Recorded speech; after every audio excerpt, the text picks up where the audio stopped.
Hello, beautiful beings. Whoever. Oh, I have to keep it this way.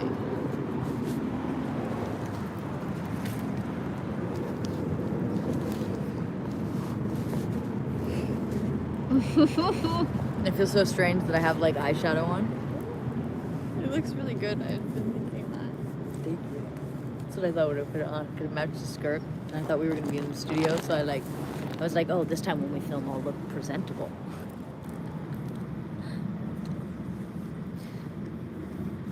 It's fun to feel the difference of myself in front of a camera than just not. Yeah, I feel like I broke through that barrier by like forcing just posting. Like I would just record myself singing on TikTok like for hours a day for the past couple of years, and I would just post it without looking at it. I don't feel like I feel closed or like it's like something like I feel like I'm ready to like speak and like I'm like channeling and like talking to an audience. Yeah, and that's how I've always been because I've always taken videos when I was younger and like that's what I mean. Like I feel the shift in my energy. Like I'm ready. Like I'm like, hello, here we are now. And okay, let me shift into that then. Something I've been intending to is to take random videos and interview the people that I'm around because the people who I'm around are very epic and have big things to do in this world and I want to share their message and show the You're a journalist of all the souls. and yeah, step into my purpose and what I know I'm to do and I feel it by starting a live video and just like yes, here we are. So this is the Jenna Nicolette Russell. Hi. We are here in Southern California, SoCal. California love. So Jenna, what is your mission in this world?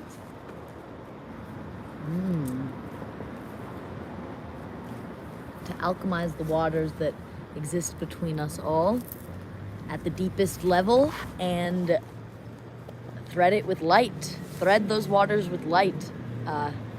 In order to turn them into a earth fire where there is no depths that we cannot see that would then lead us to fear.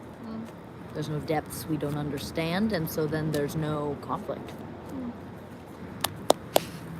I feel this because since we've been in a relationship,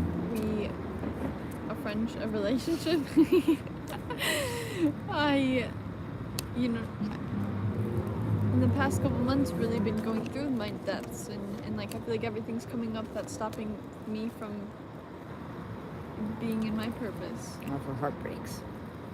Speak on it? All of that which pierces your soul, your heart. And like the sword head has angry men yelling, or angry people just in general yelling. Those are the people that like put that into your heart. And like, it just doesn't belong there. There really is no bad. There's no such thing as evil. There's no such thing as wrong. There's no such thing as like doing something bad. And like, I know that can be really hard to like say and just apply to how many awful things have been done on this planet. But there truly is always a enlightened reason why that is happening, but it is very hard to accept that and look at somebody else's pain at the same time. Like I always think about, like I feel like I don't want to like say this, like child abuse of all sorts, like that's horrific. And like I truly like, and this is hard to say, like I know that like as a person who has experienced maybe not all of the types of child abuse, but a good number of them, that like the people that did that and enacted that abuse upon me, like I'm honored to be the vessel of which could bring their like the harbinger of their healing. Like with my parent, with my mother, like that relationship would be considered abusive. I'm like, I hope to fucking God she doesn't watch this, because that would break her heart to know that. But she's slowly easing into that. But like truly, like, I feel like I've helped heal that, like, toxic mother, like, pattern on behalf of so many people because I share this information with them now. I got her ass to therapy with me, and we did the work. She's genuinely doing the work, and, like, that's going to end that pattern for good. Like, I came here to experience that abuse in order to be the last person who had to experience it in my bloodline. I contracted that. I knew what I was coming into, and I was putting an end to it. And, like, I know that, like, death can be scary and pain can be scary, but, like, it is not happening to the person. It is happening to their physical vessel, and they have a spirit team around them in that moment. And if you can see past your own body and see how it was used as a tool, how you let it be used as a paintbrush in the divine's, like, greater plan of healing, like, yeah. What are some tools that you do to get you into that space of awareness? I guess that is a really good question, because I was a very angry human being. I hated the entire fucking world at one point. Like, I didn't care about any, like, I truly just was like, everyone is evil, like, everyone sucks, and, like, I was still showing up and people pleasing, but I had a deep resentment for the fact that I was feeling like I had to do that for some reason. So I just took myself away from people completely. And I think it starts by, like, okay, what I'm being shown essentially that I, like, did is, because I guess I've never tried to explain this process before, is writing the story out, but with different character names, essentially. So write the whole story of what happened to you out using different names, using different, like, places. Like, don't say, you know, if you were born in Missouri, say Pennsylvania or Russia or something like that. Like, just change the nouns, the pronouns of the situation, like Mad Libs. It's kind of like Mad Libs. Write your story out and then swap the pronouns for a different thing, and read that story as if you are neither that, you don't know anybody in this situation. What would you think if you were reading a novel about this? Like, without trying to put yourself into it. If you're just watching this story play out, observe it from there, I guess. Don't be yourself, but then also don't be the other person. Don't be overly compassionate and, like, only put your emotions in that person's body. You truly have to, like, look at it as if, like, what would a tree think during that moment, like, that happened? Like, how, and I always look for, I guess whenever anything bad happens, I've experienced with my mom especially, like, her always looking for how whatever I did that hurt her proves that I don't love her, proves that she doesn't deserve love. Instead of looking at it from that aspect, try and look at the situation from, okay, how can I somehow manipulate what happened here in my own mind to prove that this was loving? And that's, you have to be really strong to do that. You really do. It's not easy, but it is fucking worth it. I will tell you that. It's taken me a couple years to, like, really finally, like, let it all sink in by experiencing it in other situations and stuff like that, to test if I really believed what I was telling myself. But I mean, I can't tell you how good it feels to actually genuinely love my mother and be able to, like, have a relationship with her now. I can't tell you how good it feels to not just, like, fear somebody that reminds me of somebody who hurt me in the past popping up in my life again. Like, I don't have to, there's nobody out there to get me, if that makes sense. Like, I'm freed from that because I freed myself from that by realizing that that person was never out to get me. That person was a hurt person. And hurt people hurt people. And it's no one's fault. It's no one's fault. Because the only reason my mom hurt me was because her dad hurt her. And the only reason her dad hurt her is because his parents hurt him. And the only reason his parents hurt him, like, it could go back forever to God knows when. We don't even know how long there have been beings on this planet. It's definitely not what we were taught in school. Like, they've found civilizations at the bottom of the ocean or hidden ones in tunnels in Turkey. Like, there's so much we don't know, and that, like, nobody, like, wants to, like, take the time to, like, I guess it's really hard to open yourself up to millions of possibilities at once because it feels really unstable. You have no idea what's going to happen next, and you have no idea what's true about the past. You have no idea about what's true about the future, but that's good, because if you have no idea what's true, what's the one solid truth about the past, or what's the one solid truth about the future, if you don't know that, then you can allow that one solid truth to just be in this present moment. And yeah, like, I mean, there's so many perspectives you could put yourself in and experience a story in a completely different way. If you read Little Red Riding Hood and you put yourself as Little Red, like, you're gonna hate the wolf.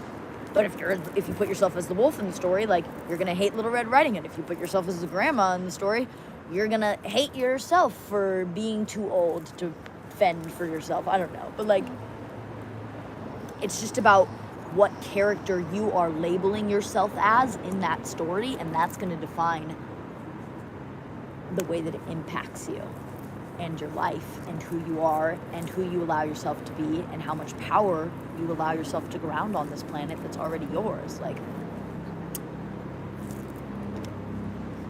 and when you're doing this, you're not just doing it on behalf of yourself.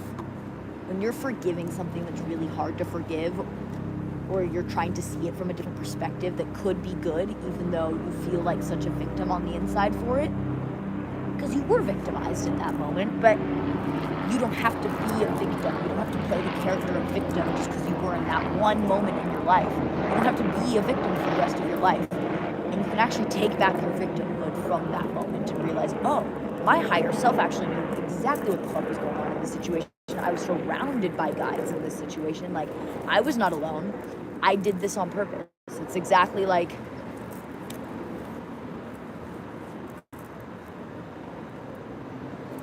when Leo, the dog, bites us. Like, it hurts sometimes, like, but we're not, like, terrified of him now, like, throwing him out and, like, living the rest of our lives in, like, fear, looking over our shoulder for Leo. Like, we're not thinking, like, fuck him every single day. Like, although that's a very, like, simplified version of what we're talking about. Like, we're looking at it as, like, oh, because we have a sense of, like, superiority just written into our programming over animals. Like,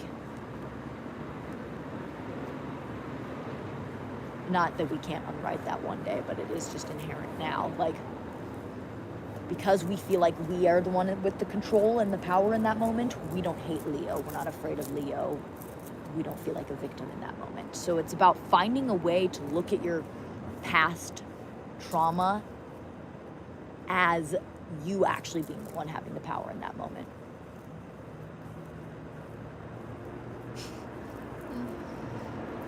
Like, my mom got me, I asked her to get me coffee, and then she got me this huge bottle of coffee, and she giggled. She said, it's pumpkin flavored, because that's what my dad calls me, pumpkin. Aww. It's so not pumpkin. Is it pumpkin season yet? Almost. You're right. I mean, I literally can't see it. Pumpkin AF. It's a mood.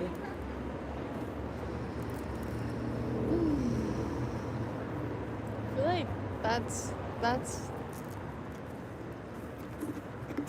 medicine. It's alchemy. It's literally alchemy. Like, alchemists, what they would do is they would take elements. They wouldn't turn lead into gold. Maybe they would very, like, specifically. But if we're going to take it as a metaphor and apply it to our lives, they're looking at lead and they're seeing that it is made up of the same exact, like, atoms at its base. The elements that make it are the same exact thing as the elements that make gold, as the elements that make us, atoms and electrons. It's what everything is. And if you could just restructure those atoms and electrons into a different character, it would change. You could change lead into gold, and that's how you change your own lead into gold. You look at what you're trying to change, and you take it apart completely until it's a million different pieces, and then you can re-put those pieces back together in a picture that you actually like. Take the picture of your life, the painting of your life, and completely and utterly tear it apart into as many little tiny pieces as possible, and then use those pieces as a collage. And then you can paint over that collage and add more from how you continue living. But it's hard sometimes to continue living knowing that like your painting is so ugly and you hate it. So just tear it up. What does that physically look like by tearing it up? Question every single aspect of yourself. Like, there's nothing I haven't. Like, there's times in my life where there's no. Like, I've even had times in my life where I'm like, okay, I'm just gonna go at life right now for this next week as if I'm a sociopath to see if I identify that with that. I'm gonna go at life right now to see as if I am this religion, and I'm gonna see if I identify with that. And you'll feel it in your body, whether or not like it's effortlessly easy for you to make decisions from that character, from that archetype. So you're constantly reminding yourself that that's the choice, like how you're choosing to perceive this week? Not anymore, because it gets to a point where it's like, okay, I've explored all these archetypes. I would do it a lot with like different gods and goddesses from like Egyptian and like just different mythologies. Like how I've been doing with like the Scarlet Woman the past month. That's literally like what I'm talking about, is like learning as much as I can about this like archetype, or that's what it is, an archetype, this character, this mask I could possibly wear. Put the mask on, walk around with it, and see what happens. You experiment. And the only thing you're trying to see is whether or not it is effortlessly easy for you to embody that. Does the universe now, like for me, when I started putting on the Scarlet Woman mask, like all of a sudden I'm getting tagged in Instagram posts as red, and like I'm seeing her everywhere, and it's being mirrored back at me. So if I put that mask on and then all of a sudden the universe is responding, I'm looking for it, I'm observing, I'm looking for things. And you can build that muscle over time to be able to observe the synchronicity like more intensely in your life. It just gets more and more intense once you just make the conscious decision to start like perceiving them. They'll just be everywhere. And if the synchronicity is showing up for you, if it is being mirrored back to you by the universe, like, you know that like you're working with pure source energy, I guess is how I would say. And like the more quickly things are being mirrored to you, I guess, like when we cut our hair and then they cut the trees, like to me that means that like, okay, that means like the more quickly that like mirror is happening, that's how close you are to the mirror. That's how close you are to who you really are. To the truth? To your truth. There is no the truth. There are infinity, hundreds of billions of zillions of gazillions of trizillions, I don't even know if that's a word, but like of different realities that would be truth. And we are constantly hopping in and out of those. In the fourth dimension where time exists, we're constantly like, we switch realities, we switch truths 100 billion times a breath. So just because this is what your life looks like right now, in a couple breaths, it could literally be something completely different. If you just put your intention and you kept your momentum on that intention, it'll just be gone. And so your truth is truly like you deciding what the fuck you want your truth to be, because it could be anything, and then just breathing that into you. And you're just going to live in that truth. Like there's so many truths to live in, and you get to just choose which one is like you get to just choose which one. You're choosing which one right now, like everyone is. And if they're not having a happy life, it's because they're not aware of their power to choose.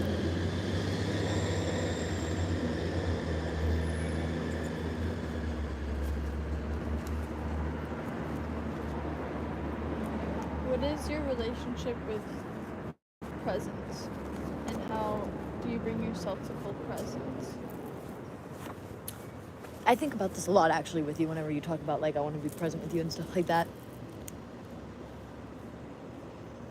I am constantly in the future and past and present at the exact same time because there's just no difference, I guess, if that makes sense. Like, and I wouldn't say that that's for everyone. Like, I wouldn't say that like everyone is always present.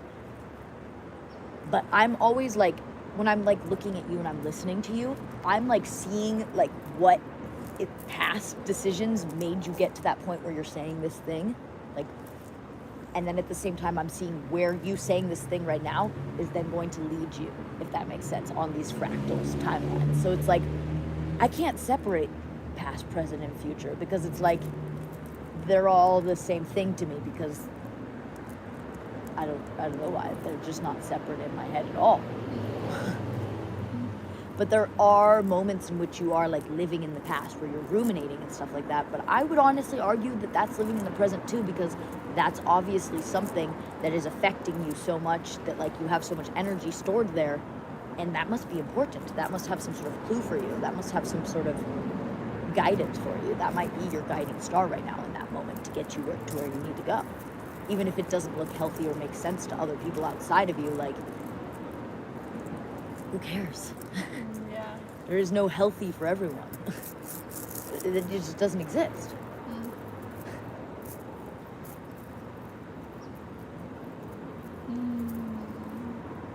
I really love how I feel like every time, because yesterday I was at the Fig Ranch, and I love bringing myself there to hear and be in that environment of stillness and presence and what they preach of like we're all trying to be our best selves, and I love that. I love putting myself in kind of like in a challenge in a way of just full presence. And I feel like every time I put myself in that environment, like the day after or right after I leave and then I come into presence with you, and it's like you remind me of just so many truths, and like really remind me to not care what other people think, because I feel like in that environment too I'm caring what they think, and in a way I was being questioned yesterday, and I feel like I was just saying, I was aware that I was saying things that I know that they say, and because like if I don't say that, then it's like they're gonna think that you don't belong there. Yeah. Oh, interesting. It's true. And I think that pressure comes from like your best self. Oh, we're all trying to be our best self. I'm not fucking trying to be my best self. I'm just trying to... there is no best self. There is no higher self. There is no best version of you. There's no higher self version of you. There is just so many more things in this world that you get to decide what is you and what isn't you. Like, does that make sense at all? Like, there is no like ultimate outcome of who you are. It is that you get to just continually be on a fun fucking journey of being like, ooh, maybe I want this to be a part of me for 20 years. But you know what? Now I want this to be a part of me. Like, it's just collecting parts of yourself. Don't try, just, instead of trying to be your best self,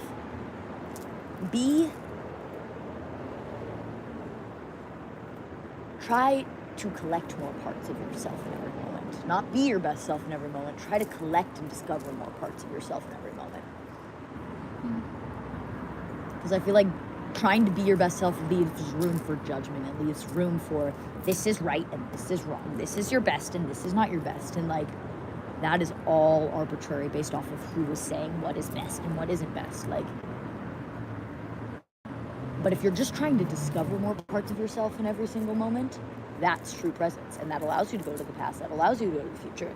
and stay in the now at the exact same moment, because all you're trying to do is look at everything around you and see what reminds you, where is you in this? Where are you in this? We are in this tree because of the stories that, I mean, I'll pretend this is a willow tree right now because I always think it is. Like the stories that we have with willow trees and stuff like that, with the Los Angeles River. Like, if I didn't know anything about the mythology and history and like of the Los Angeles River, I wouldn't know any. I wouldn't care. But because I'm looking at my entire reality, trying to discover and collect parts of me, I'm learning about that because I'm seeing it all the time. So I'm going to learn about that. And then I'm realizing, oh my God, like that is me. Like I relate to that so much. It's part of my story. And that's, I guess, and like, that could be, you could have anything like that. Like anything's allowed to be a part of your story because you're the author.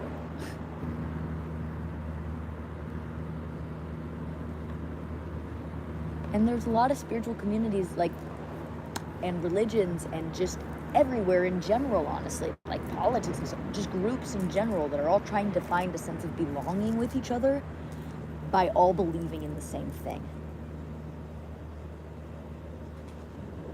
And that has protected them for so long from beliefs that are not them. But it's also gotten to a point in our human evolution that is also now restricting them from actually becoming the fullness of who they are. And that it is so good that we have these communities and stuff like that, but these communities need to be like a trunk of a tree. And individuals need to be like the branches, and you need to be able to go out in different directions. And the trunk of that tree shouldn't be anything other than like, I promise to love you no matter what the fuck you do. I promise to see you as the love that you are no matter what the fuck you do. You will always be safe with me, and I'll always be safe with you. And I want you to explore. I want you to discover. I want you to go find some sort of secret to yourself. That's so fun. Yeah.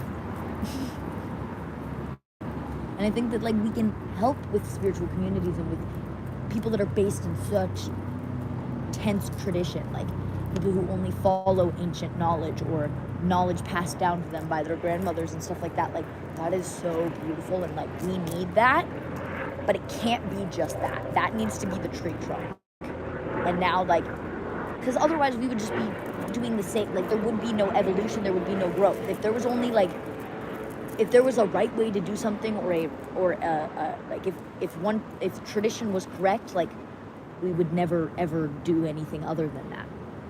Like we are here to take what is here already given to us by our reality, by our bloodline, by what calls to us, by what different like religions and practices call to us, and we're supposed to take truth from all of these different things and create our own that matches the essence of our specific magic, our creative magic. And we take all of these tools and we eventually create some sort of like hybrid toolbox, essentially, that perfectly matches our vibration, what we're here to do, and how we're here to do it. And that's never ever gonna just all be found in one place. And also, we are the ancient ones. Like, it's a little ridiculous to me sometimes that like we rely so much on translations of wisdom from the past that is so beautiful that it's preserved, and like it does have so much like I can't tell you how much I love reading and like learning about things from ancient times. But I only like reading and learning about it because it what resonates with me, and then I sit with it and I meditate on it for the next couple days, and it starts showing up in my life everywhere. I now understand it on a very profound way that it specifically relates to me. I'm looking up a lot, studying a lot about like the Scarlet Woman and like the Thelma religion and Aleister Crowley, but like I have no intention on like being a member of Aleister Crowley's cult. Like I don't even care to think too much about like him as a character, because sometimes I'm like, oh yeah, Aleister Crowley, and people are like, oh, and then some people are like, oh. He's not who I care about. I care about, and I don't care about any of his specific rituals that involve the Scarlet Women. I'm now letting her speak to me everywhere I see her, everywhere she wants to show up for me, and I'm letting her, or that wisdom, or that teaching, tell me how it wants to work with me. We have to just let ourselves be messy like that. Like, it's just never gonna be clean and perfectly structured and organized, and if it was, it would be so fucking ugly and boring on this planet. We have to realize that we are all such very specific, like if you think about crystals, how no crystal is the same, no snowflake is the same, no grain of sand is the same. We are all like that. And like with crystals, like different crystals are going to resonate with different people. Like some people can't hold on to moldavite, others can. Like personally for me, like I always lose my carnelians, which makes sense actually because of everything that we were just talking about, and like now I get it. Because I always lose my sexual power because of my blueprint as a child, and like it's the same with wisdom. There is, the only thing is that when it comes to people who are healers and who are doing energy work on you, do they have an open heart? Do they leave room for mess and for chaos and for darkness? Do they have I would never let somebody do work on me that like feared the darkness. Like in a situation that I'm thinking about that I know you're like in that we were in, like that person like that saw so much darkness in me. Like if I had been someone else in that moment, like I would never let that person do any sort of work on me or anything like that. Like I wouldn't ever let that happen. Like if somebody can see so much darkness or judge another person for any reason, if somebody can seriously like judge somebody as wrong or bad, I'm never going to let them do any sort of like work on me, because I know that they're not coming from the most open heart. And I know that that kind of magic can invite a whole lot of what is not me. Because what am I? An open heart.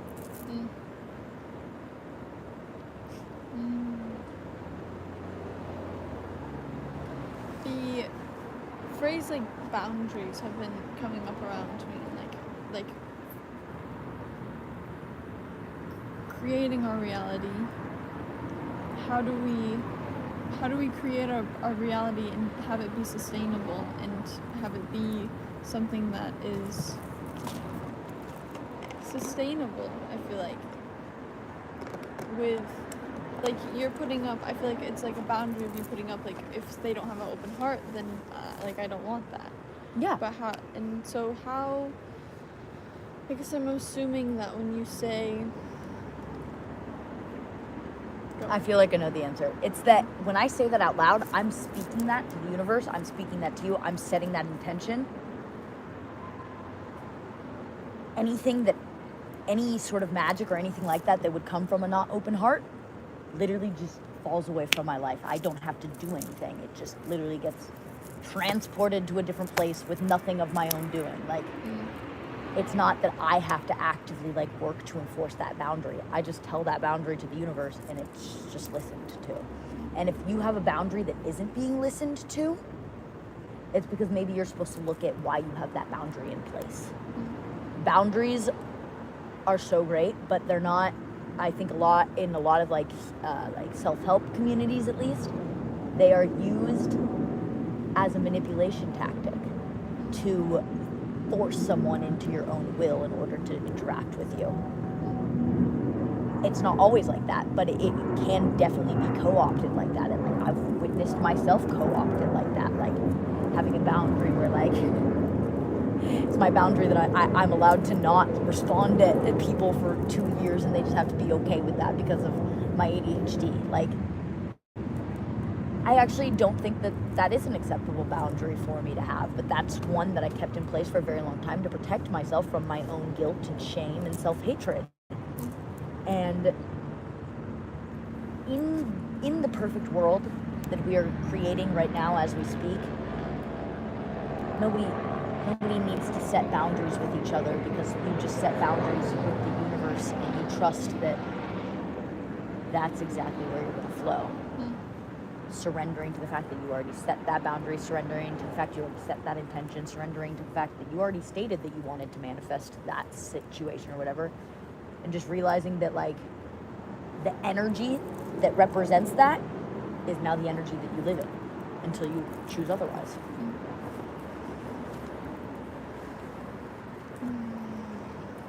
I'm the one who designs this life that my body keeps on breathing. With every breath. You redesign your world.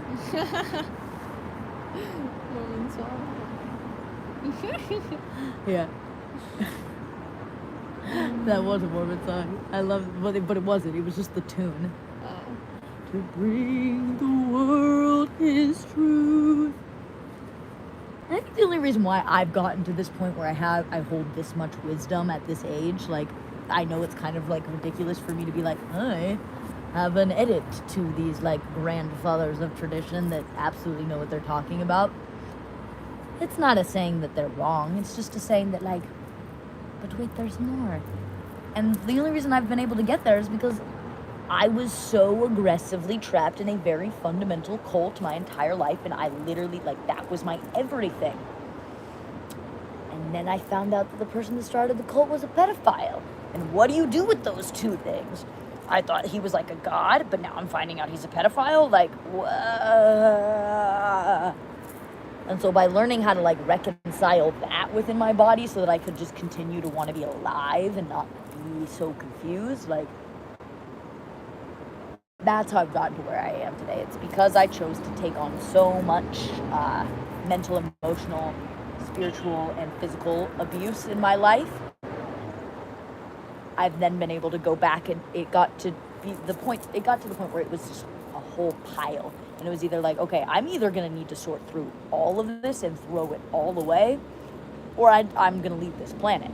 Those are the only two options. I'm either going to, like, throw away everything that I've gone through, or I'm leaving this planet, because, like, I can't, there's no way forward than either of those. Like, I have to start, there needs to just be a complete clean slate one way or the other.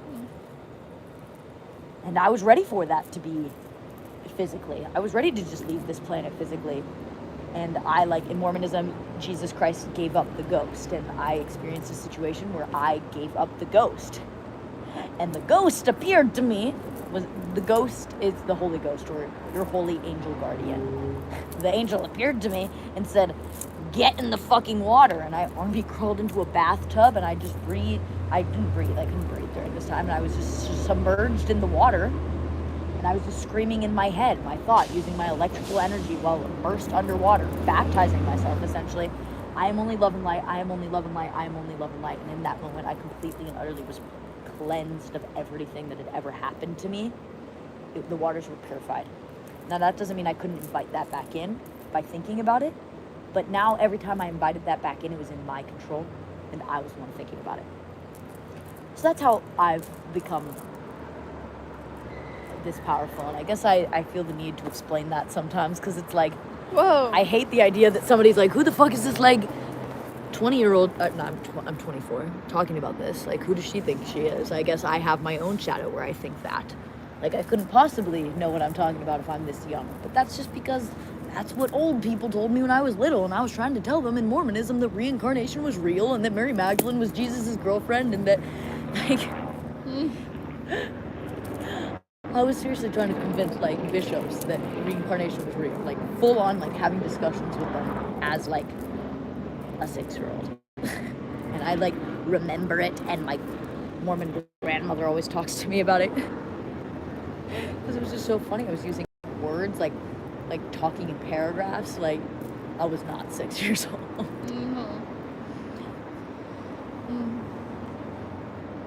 Thank you for sharing, Jenna.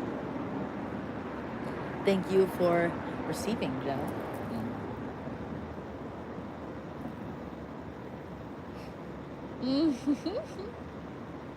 And you just got Jenna sandwiched. Do you want to give a reading Do you feel called?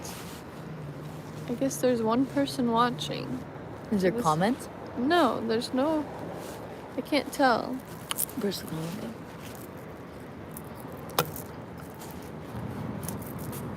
Oh. Close or learn more? No, that seems like a lot.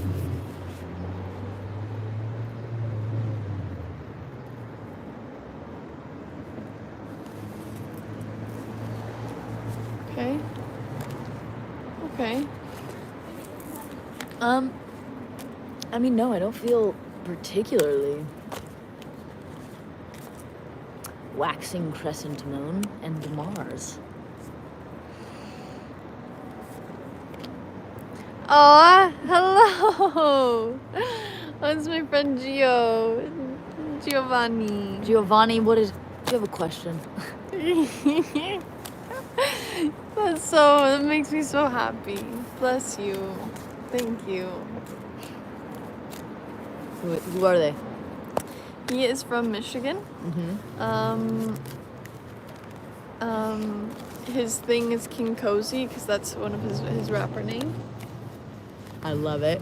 Musicians. Yeah, he's really epic. Last time I saw him was not last summer. Wow, almost two summers ago. But he's friends with like Keely's brother and it's like. If you Or don't was. feel powerful in a relationship, it's time to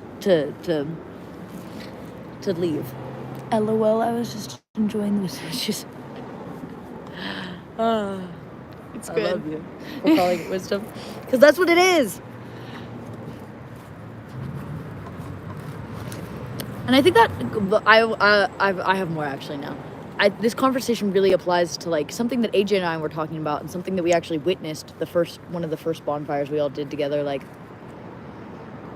with homeless people, how judged they are for like being on meth or being homeless crackheads. Like they're the most powerful beings on this planet, is what I have to say. Do you know how much you have to trust to just like, in this reality, to just like not have stable housing, not have a job or anything like that, and just somehow like eat and drink and just be totally fine? Like, and like, the only reason why people are on drugs is to ground that state of consciousness into this earth. Like, what are drugs? They are altered states of consciousness. And we deserve altered states of consciousness. This isn't all one day. Yeah. We deserve altered states of consciousness. So, like, I don't believe really in, like, AA or, like, rehab or anything like that. Because in AA, the first rule is to admit that you are powerless to whatever it is that you are using, and that is not true. Your higher self is using that drug in your life in order to ground that state of consciousness into your bloodline. Mm-hmm. So like for me with Adderall, like I judge myself a lot for like the nicotine in the Adderall. And I've realized like, oh, over and over again, even though I can totally like, I don't do it all the time, and like I've tested myself with this a lot, like I'm not dependent on it in any which way, shape, or form. But you know what? It definitely makes it a lot easier to be me, to be authentic and show up in this world. And that's because my specific bloodline is missing what Adderall represents. The ability to control your masculine energy, essentially. Because all of my masculine energies were so much in military, and like my grandfather dying in the CIA, like so young, and like, so my dad tried to join the military and they wouldn't let him join because too many men of our bloodline, and this is a real thing, too many men of our bloodline died very early. And so there's a whole law where like they can't let that, like once it's happened like a significant amount of times within a period of time that bloodline's been killed off by war, they don't want to kill off that entire bloodline, essentially. They're not allowed to do that. So they would not let my dad join the military. That's why he wants to become Batman. And that's why he's a black belt. And yeah, but so many of that happened in the Russell bloodline that like so many men had their free will taken away. And so I know for me, for my bloodline, Adderall is grounding that consciousness into that stem. That's why like ADHD is a thing. It's because of an inability to do that. With like heroin and with marijuana and with like depressants and stuff like that, it's an inability to receive or to allow your feminine energy. So those are going to be people who like whose mothers abandoned them and stuff like that. Like they're going to be really into that type of drug, or that they felt like they felt conditionally loved as a child, or unsafe in love as a child, unsafe in that maternal love. And like that's going to lead to depressants. That's why so many rock stars are so poetic and yearning for love so beautifully, but then died of heroin. It's because they weren't yearning for the love and the women that they thought they were writing the songs about. They were yearning for that in their own mother. And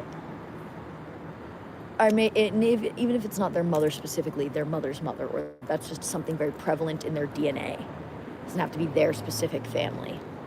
And their bloodline literally needs them to do heroin and die of it. It's the same thing as like a crucifixion, dying by drug overdose. It's dying while you're in that state of consciousness and having that now be the permanent thing for your bloodline.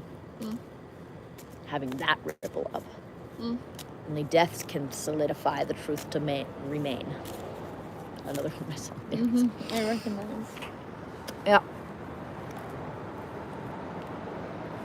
He's been saying this for a while. That's probably why when we came here, I was like, let me now talk about drugs. Yeah, like with Xanax with rappers, I watched that a lot.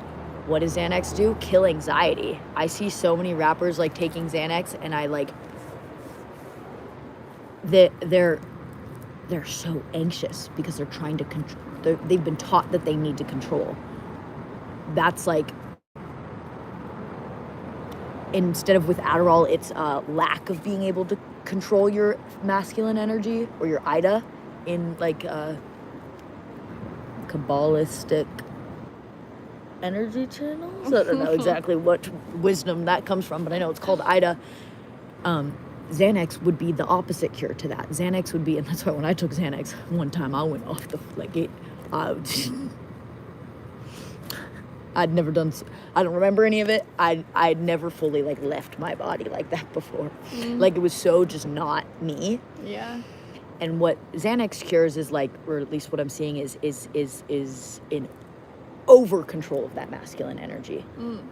So when these rappers are dying on Xanax or whatever, like they are grounding into their bloodline, into their future generations, and into this earth, the counter agent to manipulative masculine energy.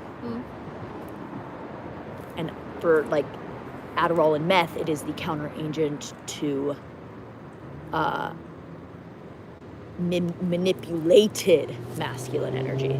Not manipulative, over manipulative, but the masculine energy that's overly manipulated, which I didn't know until I just said that right now, and that's making so much sense because like I always felt like I had to save my father like from just his toxic relationships. Like he was always the empath and the narcissist empath like dynamic, and that has showed up a lot in my life.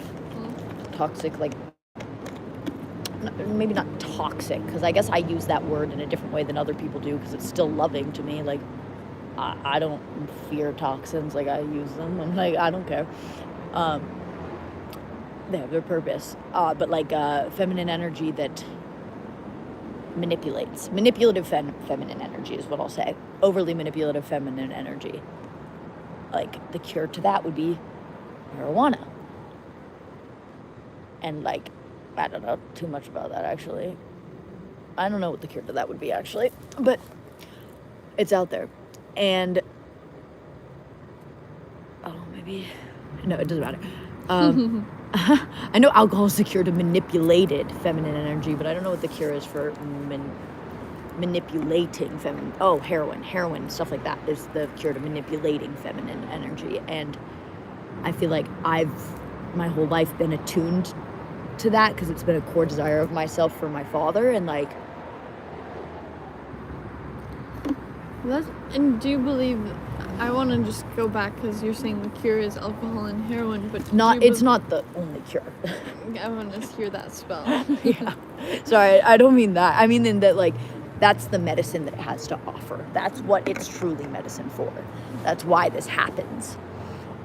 Like it's not the only cure, but if you are not aware of any other cure and you stumble upon that when you're 16, yeah, use it. Use it as much as you want is what I have to say. Like you can do we don't know, like when we're judging people and their actions and what they're doing, we don't really know what the fuck it is that they're doing. We don't even know what those actions really are because we don't know their entire Akashic record. We don't know their entire genetic, like you're not looking at their like 48 strands of DNA and what's missing and what isn't missing. We have no idea.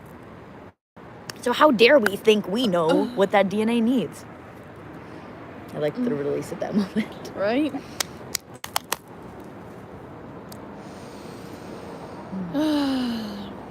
51 minutes. That's wild. Wow. Really do be like that sometimes.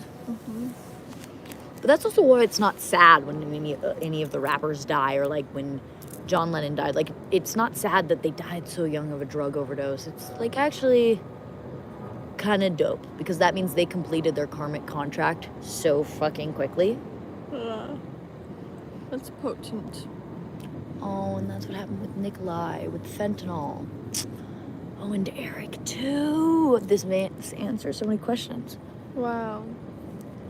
Wow, because fentanyl's the heroin, and what was I saying? Heroin's the cure, the medicine for manipulating feminine energy. And that makes sense. Wow.